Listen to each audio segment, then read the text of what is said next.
বাসায় যখন মাছ মাংস কিছুই থাকবে না তখন কিন্তু আমার এই রেসিপিটা ট্রাই করতে পারেন, আশা করি খুবই ভালো লাগবে। হ্যালো এভরিওয়ান, আসসালামু আলাইকুম। আশা করছি সবাই ভালো আছেন। আলহামদুলিল্লাহ আমরা ভালো আছি।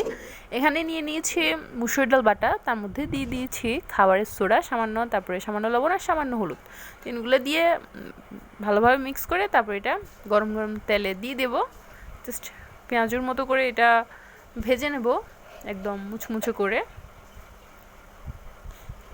তো এই জন্য আমি এখন তেলে দিয়ে দিচ্ছি এগুলো ছোটো ছোটো করে।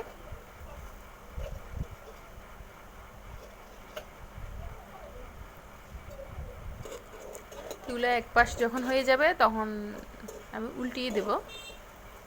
এরপরে অনবরত নেড়ে চেড়ে এগুলো আমি ভাজি করে নেব।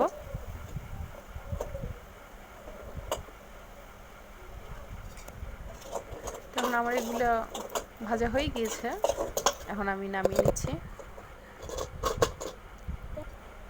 তো এখন ওই সেম তেলে আমি দিয়ে দেবো চিকন জিরা, আর এটা হচ্ছে যে আদা রসুন পেঁয়াজ কাঁচামরিচ এবং হচ্ছে যে সরিষা, সব কিছু একসাথে মিক্স করে আমি মিহি করে বেটে নিয়েছি। তো দিয়ে দিয়েছি তেলে, তার মধ্যে দিয়েছি আমি 1.5 চা চামচ পরিমাণ লবণ, তারপরে ভাজা জিরা গুঁড়া আর হচ্ছে যে হলুদ গুঁড়া।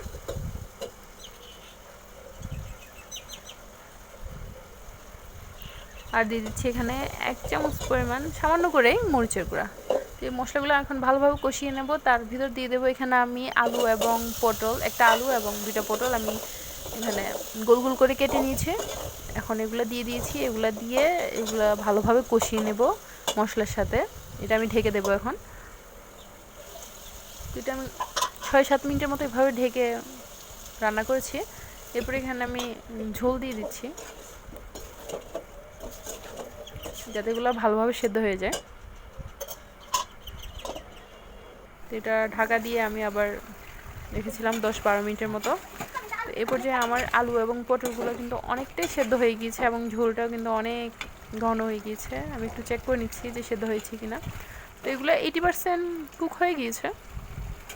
তো এখন এখানে আমি যতটুকু পরিমাণ মানে আমার রেসিপিটাতে যতটুকু পরিমাণে আমি ঝোল দেব ততটুকুই আমি পানি দিয়ে দিয়েছি।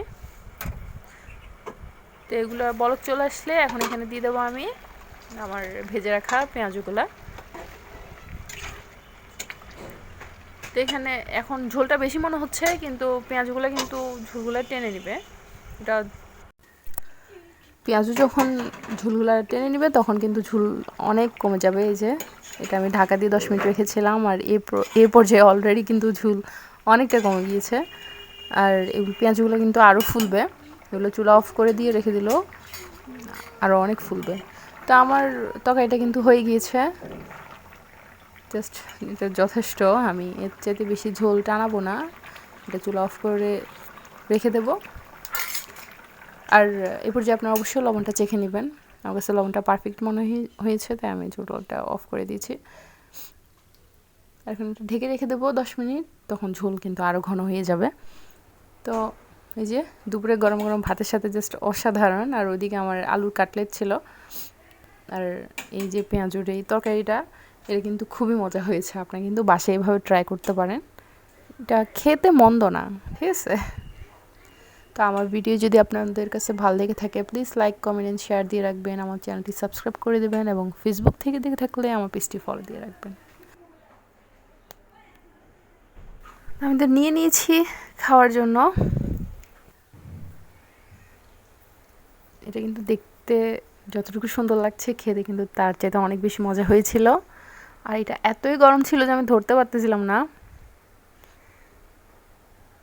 আর পেঁয়াজগুলো অনেকটা ফুলে গিয়েছে। সবজির চাইতে বেশি কিন্তু পেঁয়াজগুলো আর বেশি মজা লাগে এভাবে রান্না করলে। তো ভালো থাকবেন সবাই, আল্লাহ হাফেজ।